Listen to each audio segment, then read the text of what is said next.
Hurrah!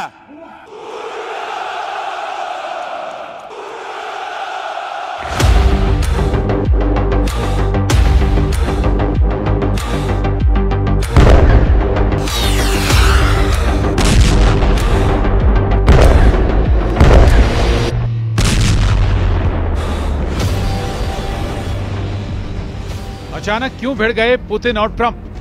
रूस पर हमले के लिए तैयार हो गया अमेरिका।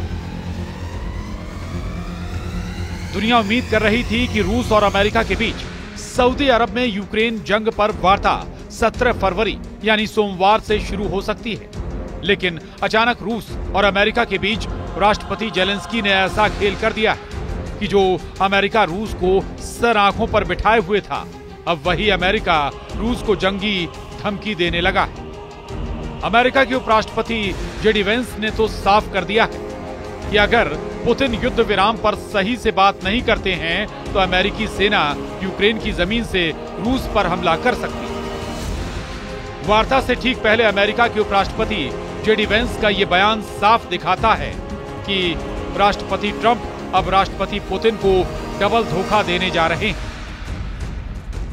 पश्चिमी मीडिया ने कुछ खुफिया इनपुट के आधार पर दावा किया है अमेरिका ने फ्रांस, जर्मनी, ब्रिटेन, फिनलैंड और पोलैंड के दबाव में रूस को युद्ध की धमकी दी। हम आपको पूरी खबर दिखाने जा रहे हैं कि अचानक ट्रंप ने शांति वार्ता से पहले पुतिन को क्यों भयंकर हमले की धमकी दी। जो खबरें रूसी मीडिया और पश्चिमी मीडिया से सामने आ रही हैं, उसके मुताबिक रूसी सेना पुतिन और ट्रंप की वार्ता से पहले पूर्वी और दक्षिणी यूक्रेन के कम से कम 25% इलाके पर कब्जा चाहती, जबकि अमेरिका के राष्ट्रपति ट्रंप चाहते हैं कि जब वार्ता सऊदी अरब में होने जा रही है तो रूसी सेना पूर्वी और दक्षिणी यूक्रेन पर भीषण हमले न करे। कुछ खबरें ऐसी भी आ रही हैं कि रूस ने यूक्रेन के साथ साथ नेटो देशों पर भी हमला करने का प्लान बना लिया है।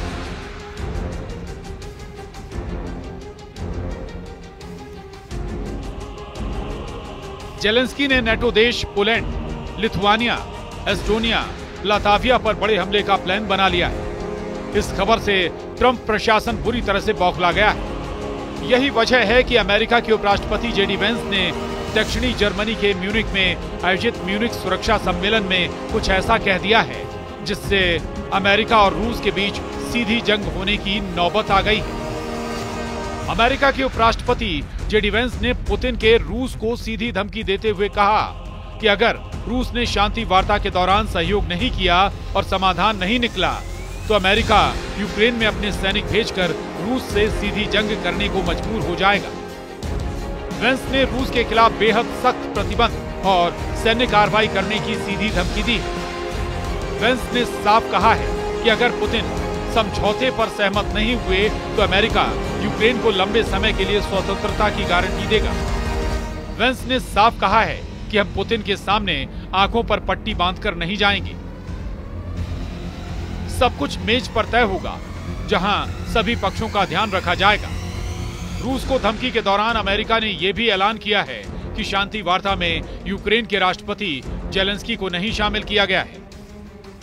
वहीं यूक्रेन के राष्ट्रपति वोलोदिमिर जेलेंस्की का कहना है कि यूक्रेन किसी भी कीमत पर उस समझौते या सौदे को स्वीकार नहीं करेगा जो यूक्रेन के बिना किए जाएंगे। ये नियम पूरे यूरोप पर लागू होना चाहिए। यूक्रेन के बिना यूक्रेन के बारे में कोई निर्णय नहीं होगा, जैसे यूरोप के बिना यूरोप के बारे में कोई निर्णय नहीं हो सकता।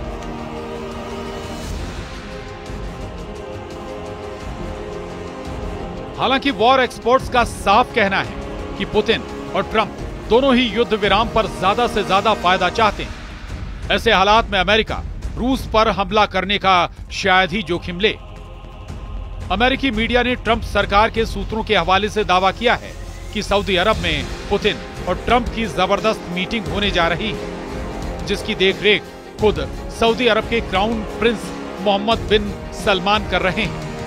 दावा तो यहां तक किया गया है कि सऊदी अरब के क्राउन प्रिंस मोहम्मद बिन सलमान अमेरिका और रूस के बेहद करीबी माने जाते हैं। दोनों से ही क्राउन प्रिंस मोहम्मद बिन सलमान के संबंध बेहद अच्छे और मजबूत माने जाते हैं।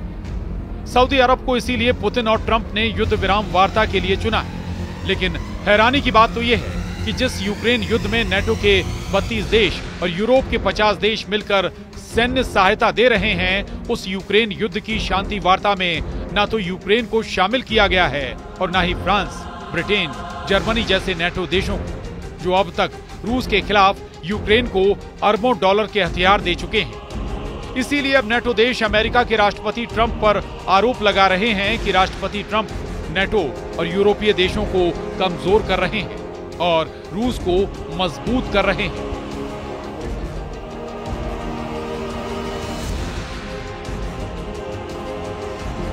अमेरिका स्थित रक्षा think tank institute for the study of war यानी ISW ने दावा किया कि यूक्रेन के पूर्व में डोनेस्क के उत्तर पश्चिम में स्थित पोक्रोव्स्क शहर के दक्षिण और दक्षिण पश्चिम में दिसंबर और जनवरी में रूसी सैन्य प्रगति पिछले 2 हफ्तों में धीमी हुई। हालांकि रूस इन दावों को खारिज कर रहा है। लगभग 36 महीने की यूक्रेन जंग में पुतिन के रूस ने न सिर्फ यूक्रेन को तबाह कर डाला है, बल्कि 32 देशों से बने नेटो को भी समझा दिया है कि रूस को हराना नामुमकिन है।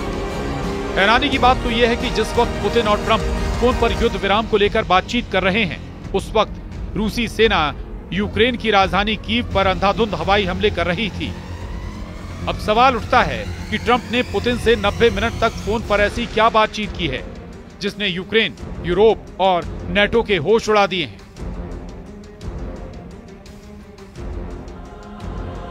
20 जनवरी 2025 को राष्ट्रपति की शपथ लेने के बाद पहली बार ट्रंप ने पुतिन से युद्ध विराम को लेकर बातचीत की है। अमेरिकी और रूसी मीडिया का दावा है कि ट्रंप और पुतिन के बीच लगभग 90 मिनट तक वार्ता हुई।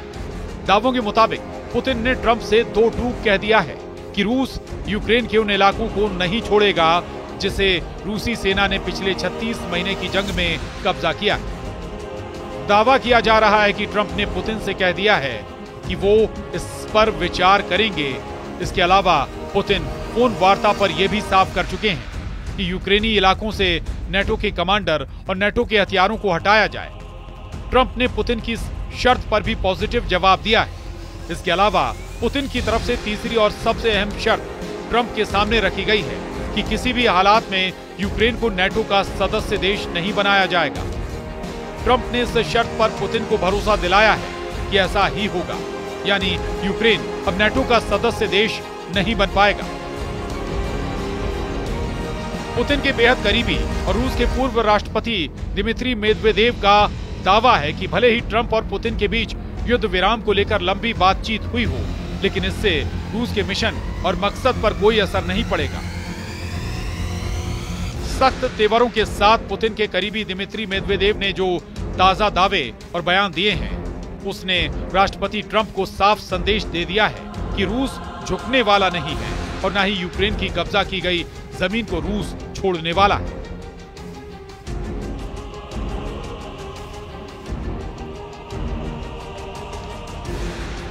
वहीं रूस के पूर्व राष्ट्रपति और रूस के सुरक्षा परिषद के उपाध्यक्ष दिमित्री मेदवेदेव ने अमेरिका और पश्चिमी देशों को साफ संदेश दिया है कि पश्चिमी देशों को ये समझ लेना चाहिए कि रूस को हराया नहीं जा सकता है। दिमित्री मेदवेदेव ने अमेरिका और डोनाल्ड ट्रंप पर निशाना साधते हुए साफ कहा है कि इस दुनिया में कोई एक मुख्य देश और उसका सर्वोच्च शासक नहीं हो सकता है। घमंड में डूबे अमेरिकी नेतृत्व को सीख लेना चाहिए कि रूस को झुकाना नामुमकिन है। इस सच्चाई को जितनी जल्दी पश्चिमी देश समझ लें, ये उनके लिए उतना ही बेहतर होगा।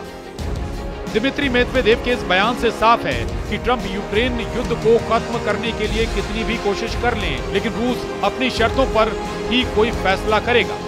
रूस के इन तेवरों से जेलेंस्की के होश उड़ना शुरू हो गए। इधर जिस वक्त ट्रंप और पुतिन के बीच लगभग 1.5 घंटे तक फोन पर वार्ता चल रही थी, तो उधर यूक्रेन की राजधानी कीव पर रूसी सेना भयंकर हवाई हमले करने में जुटा था। हैरानी की बात तो यह है कि यूक्रेन पर रूस के ताजा हमलों में उन इलाकों पर सबसे भीषण हमले किए गए हैं जहां यूक्रेनी सेना बेहद मजबूत स्थिति में मानी जाती है। खासतौर से राजधानी कीव में रूसी हमलों ने यूक्रेन के सभी एयर डिफेंस सिस्टम को चकमा देकर भारी तबाही मचाई है। देखिए जरा। इधर पुतिन लगातार ट्रंप पर दबाव बना रहे हैं कि अगर युद्ध लंबा खिंचा तो रूस कई नेटो देशों पर सीधा हमला कर सकता है। ट्रंप भी जानते हैं कि अगर युद्ध लंबा खिंचा तो अमेरिका को अरबों डॉलर का नुकसान होगा। ट्रंप ने 48 घंटे पहले ही बयान दिया है कि रूस कभी भी यूक्रेन पर कब्जा कर सकता है। ऐसे हालात में अमेरिका के 500 अरब डॉलर की सैन्य सहायता यूक्रेन में डूब सकती है। अगर पुतिन के साथ युद्ध विराम हो जाता है तो ट्रंप यूक्रेन के दुर्लभ खनिज पर सौदा करके अपने 500 अरब डॉलर वसूल सकते हैं, क्योंकि ट्रंप को जो रिपोर्ट मिल रही है उसके मुताबिक हर 24 घंटे में रूसी सेना या तो यूक्रेन के किसी गांव पर कब्जा कर रही है या फिर शहर पर। पुतिन ने जब से ऐलान किया है कि वो यूक्रेन के राष्ट्रपति जेलेंस्की से युद्ध विराम पर कोई बातचीत नहीं करेंगे, उसके बाद से रूस के हमले पूर्वी यूक्रेन, दक्षिणी यूक्रेन और पश्चिमी यूक्रेन पर खास तौर से बेहद तेज हो चुके हैं। एक अनुमान के मुताबिक रूसी सेना के 2.5 लाख सैनिक अकेले यूक्रेन के 3 इलाकों पर हमला करने में जुटे हैं। रूसी सेना इस वक्त जमीन पर अपनी स्पेशल फोर्स के जरिए भीषण हमले कर रही है, जबकि रूसी वायुसेना अपने मिग और सुखोई सीरीज के कम से कम 170 फाइटर जेट विमानों से यूक्रेन शहरों पर भूखे शेरों की तरह टूट पड़ी है। दावा किया जा रहा है कि रूस ने पूर्वी यूक्रेन के कम से कम 32 गांवों पर पिछले 5 महीनों में कब्जा कर लिया है। इधर वॉर रूम में राष्ट्रपति जेलेंस्की अपने कमांडरों के साथ माथापच्ची करने में जुटे हैं कि कैसे रूस के तूफानी हमलों को रोका जाए। हालात ये हैं कि पूर्वी यूक्रेन के बहुत बड़े इलाके से यूक्रेनी नागरिक भाग खड़े हुए हैं। यूक्रेन के डोनेस्क पर इस वक्त हालात बेहद संगीन और खौफनाक हो चुके हैं। कुछ ताजा तस्वीरों से पता चला है कि रूसी सेना ने हाल के दिनों में भारी संख्या में अंतर महाद्वीपीय बैलिस्टिक मिसाइलों को बड़े हमले के लिए तैयार कर लिया है। तस्वीरों में साफ देखा जा सकता है कि रूसी सेना यार्स अंतर महाद्वीपीय बैलिस्टिक मिसाइलों को तैनात कर रही है। रूसी मिसाइल ब्रिगेड के लड़ाके भी तेजी से यार्स अंतर महाद्वीपीय बैलिस्टिक मिसाइलों को गुप्त युद्धाभ्यास पर तैनात कर रहे हैं। ये तस्वीरें 6 फरवरी को जारी की गई हैं, जिनके बारे में दावा किया गया है कि ये तस्वीरें रूस के वोल्गा इलाके की, जहां यार्स अंतर महाद्वीपीय बैलिस्टिक मिसाइलों को हमले के लिए तैयार कर लिया गया है। कुल मिलाकर अब देखना होगा कि पुतिन और ट्रंप के बीच जो फोन पर वार्ता हुई है, क्या उस हिसाब से सऊदी अरब में ट्रंप और पुतिन की वार्ता सफल होगी, या फिर वार्ता से दूर राष्ट्रपति जेलेंस्की नेटो देशों के साथ मिलकर रूस के खिलाफ नया मोर्चा खोल देंगे।